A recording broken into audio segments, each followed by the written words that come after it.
What's poppin', everyone? It's Scout Eveleth, your local realtor, and today is going to be your guide on all things hurricanes here in the Villages, Florida. By the end of this video, you'll understand when you should expect hurricanes, the major risks that they bring, and what you can do now to make sure that you're prepared. So if you're thinking about buying, selling, or just wanting to stay up to date on everything that's happening here in the Villages, Florida, make sure you smash the like button and subscribe to the channel so you don't miss out. So with that said, thank you so much, and let's get right into it.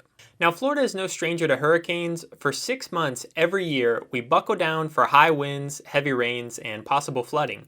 Living in the path of a hurricane comes with risk, but understanding those risks allows you to properly prepare and make sure that you are fully covered. First, let's talk about when hurricane season is here in Florida. Now, hurricane season runs from June 1st to November 30th every year, but peak hurricane season is actually from about August to October. Now, according to the National Oceanic and Atmospheric Administration, or the NOAA, August to October is when about 96% of major hurricane days occur each year. However, mid-September is generally more active for tropical storms. So now that we know what to expect from hurricanes, let's cover the different levels of hurricanes and tropical storms. Now, I'll put a visual on screen now which illustrates what is called the Saffir-Simpson scale. And this scale provides a 1 to 5 hurricane category rating based purely on the wind speeds of the hurricane. Now keep in mind, a tropical storm must have winds of at least 74 miles per hour in order to count as a hurricane. And knowing what category of hurricane is heading your way will help you prepare accordingly. Florida is the most hurricane-prone state in the country, with around 120 tropical storms having blown over or nearby. Now, some hurricanes are simply an inconvenience to residents, while others can devastate entire communities. So what parts of Florida get the most hurricanes? Well, all areas of Florida are subject to damage from hurricanes, though homeowners on the coast see more damage from storm surges than those who live inland. Now, as you can see with the map on screen, according to the Universal Property and Casualty Insurance Company, the most hurricane-prone areas of the state is going to be the northwest region of Florida, which is primarily on the Panhandle. Other regions of the state where hurricanes may be more likely to hit include the Gulf of Mexico, southeast Florida, as well as the southwestern part of the state. Now, hurricanes carry with them a variety of potential threats, and knowing how to handle each of them is a big part of being prepared. Now, here are two of the major risks that you need to be aware of here in Florida. Number one is going to be high winds. So to be considered a hurricane, the storm must have sustained winds of 74 miles per hour or greater, but when a hurricane makes landfall, the average wind speeds range from 74 to 150, with winds sometimes exceeding 200 miles per hour. Now at that speed, winds can seriously damage your roof, cause your home to shift, and leave cracks in the foundation and significantly damage infrastructure such as power lines. Now, since Florida is relatively flat, winds may remain strong even as the storm moves farther inland. Number two is going to be flooding. So the amount of flooding you'll experience is relative to how fast the storm moves. A slow-moving storm can dump many inches of rain in one particular location.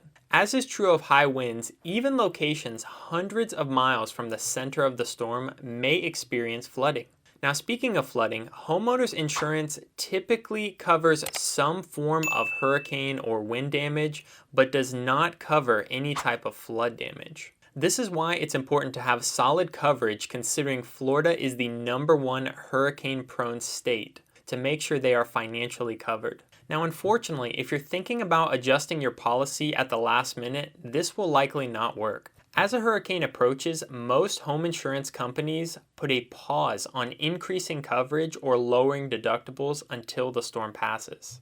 But now that you know how hurricanes can damage your home, here is how you can prepare and protect your home from upcoming hurricanes. In no particular order, the first thing is going to be trimming trees and securing outdoor items. So to protect your home during strong winds, trimming any dead trees or branches around your home and securing outdoor items like lawn furniture, pots, and other objects, as they can be dangerous projectiles in hurricane conditions. The second thing is going to be protecting important documents and valuables from flooding. So be sure to store essential items such as insurance papers, birth certificates, wills, passports, medical records, irreplaceable photos in sealing bags or bins, and place these bins in high, safe locations to keep them secure and easily accessible. So before a storm hits, be sure to take photos or videos of all valuables such as electronics, furniture, appliances, jewelry.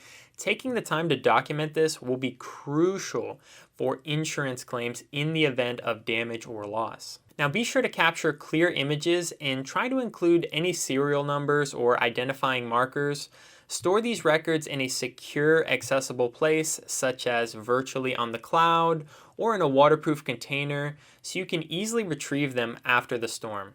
Doing this will help any possible insurance claims, making sure you receive the proper compensation that you deserve. Another thing to consider is, do you plan to evacuate or stay? So to stay safe during severe weather events, you may want to create an evacuation plan and be prepared to act. Discuss the plan with your friends and family, ensuring everyone knows the location of shelters and evacuation routes depending on the storm's path.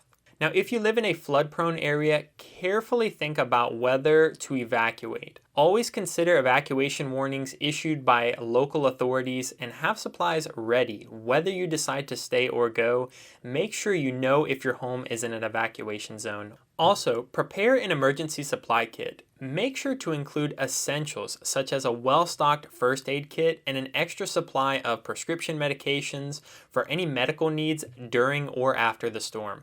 The NOAA recommends at least 1 gallon of water per person per day for up to 7 days, and gather non-perishable foods such as crackers, peanut butter, jelly, chili, tuna, canned items, or any other items that your family could easily eat. Don't forget a manual can opener, especially if the power goes out. Now, flashlights, portable battery backups, chargers, hygiene items, and if you have pets, include their supplies as well. Tools like a wrench for turning off utilities, baby wipes for hygiene, and duct tape and tarps for emergency repairs are also very useful. And if you have a grill, keep propane or charcoal on hand and a cooler for preserving food. Now, fortunately, here in the villages, we don't usually lose power, and if we do, it's not for too long. But regardless, make sure you are prepared in case we lose power anywhere for a few days or even up to a few weeks. Speaking of power outages, after the storm, power companies have specific hotlines for reporting outages. For example, Seco customers can call 800-732-6141 to notify which areas have lost power. Now, I wanted to keep this video short and sweet, and this is by no means a comprehensive guide, but down in the description below, I did go ahead and leave some more tips, suggestions, and items to consider to help you get prepared for the hurricane. But I wanted to make sure I got this out to you guys as quick as possible, so that way you're well prepared and ready for when it comes. So with that said, I hope you found this video helpful or enjoyable. If you did, be sure to smash the like button and subscribe to the channel so you don't miss out. Now, I hope everyone stays safe during the hurricane, and if you have any questions, comments, or concerns, be sure to drop them down in the comments down below, or text me 352-780-1479. I want to make sure that everybody is good and taken care of, and my thoughts and prayers go out to everybody during the upcoming hurricane. Thank you all so much for watching. I really do appreciate it, and stay safe out there. Until next time.